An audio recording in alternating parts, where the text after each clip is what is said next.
He's an amazing quarterback. He's smart. He's accurate. And I mean, it would be an honor to be back with him again. What's up, guys? Swift here, covering everything Chicago Bears with my Day 4 Combine report. This was the final day of the NFL Scouting Combine on Sunday. It was for offensive linemen and running backs. I meant to get this report out already, but wanted to rewatch the Combine footage, and there was a lot of news yesterday circulating with the #1 pick, and I felt that took precedent. The offensive line group is above average, but not a strength in this draft. However, there are a lot of talented linemen available.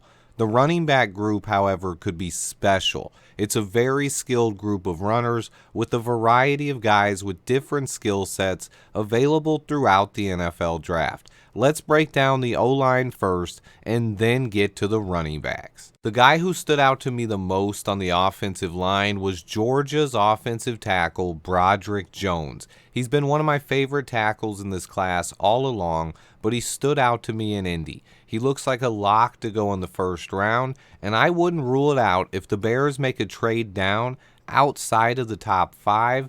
Jones looks like a guy who could easily be a top 15 pick in my opinion, and could come in and start right away at right tackle day 1. I still think we probably add a tackle in free agency, but Broderick is a guy who checks all of Ryan Poles' boxes: arm length, athleticism, height, weight, wingspan. He's got it all. His RAS comes out as a 9.39, and he's just such a powerful and fluid athlete.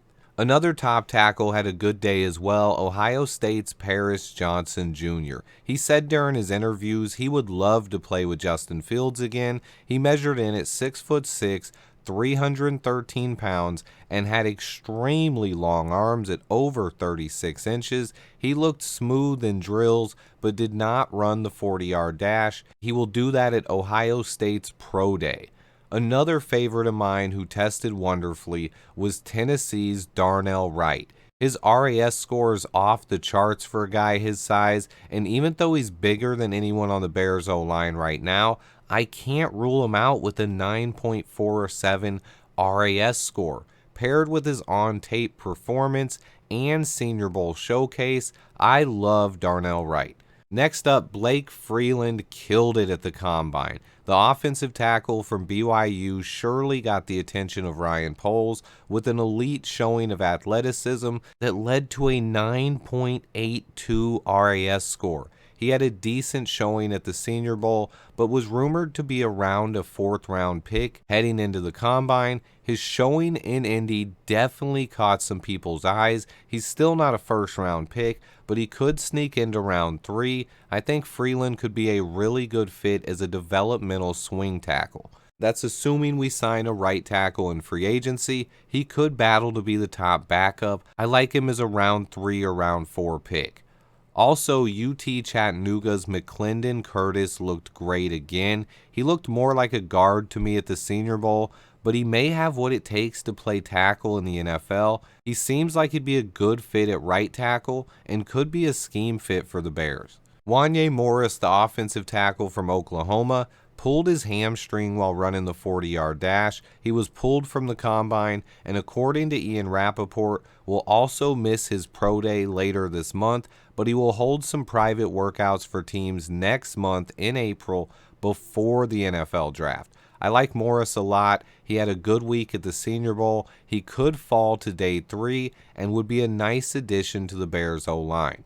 USC's Andrew Voorhees is a guard that tore his ACL during positional drills and looks to be lost for the season.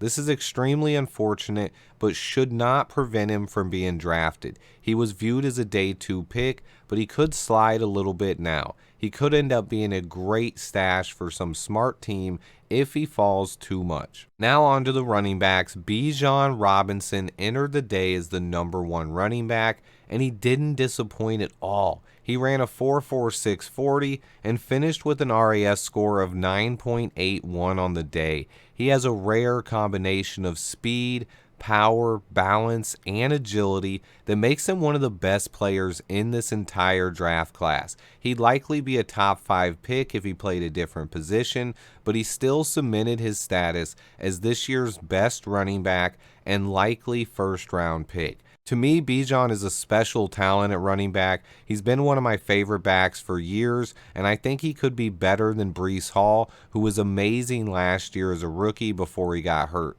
A lot of scouts view Bijan as a top 5 player, but teams don't usually take running backs that high anymore. I still think someone takes a shot on Bijan in the first round.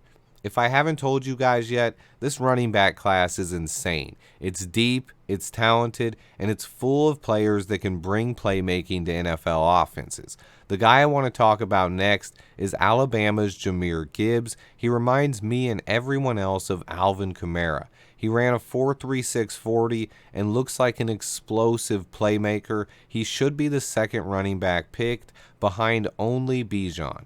Also, Tulsa's Deneric Prince really impressed me. I liked what I saw from him at the Senior Bowl, and he reminds me a lot of Dameon Pierce from last year's draft. He looked really good at the Combine as well. Other guys who caught my eye were Tulane's Tyjae Spears, Kansas State's Deuce Vaughn, Georgia's Kenny McIntosh, Northwestern's Evan Knoll, and ECU's Keaton Mitchell. This running back class is loaded. It's easily one of the best classes in the entire draft. So far, running back, defensive end, defensive tackle, tight end, and cornerback stand out as the strengths in this draft. I think Ryan Poles takes a running back at some point in the draft. It seems more likely than ever that David Montgomery will not be back. I know a lot of us are big Monty fans, but this is a business still, and we have to remember that it's not a done deal yet, but all signs coming out of Indy are that David Montgomery will not be back in Chicago.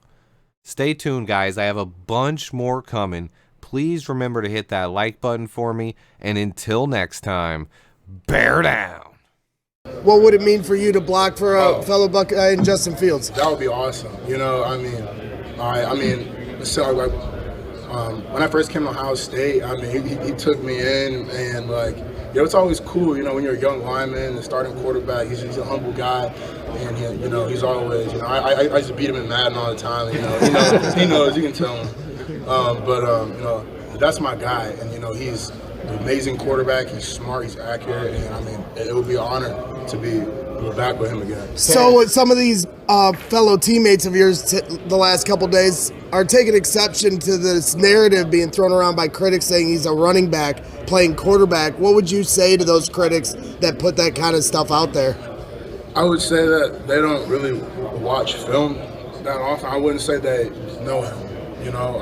I would say you can go back to high school. He competed with Trevor Lawrence in high school at the opening, and there's no running back in drills at the opening. It's 7-on-7. He won, and if I'm not mistaken, I believe he won best quarterbacks. He's been highly touted all the way through.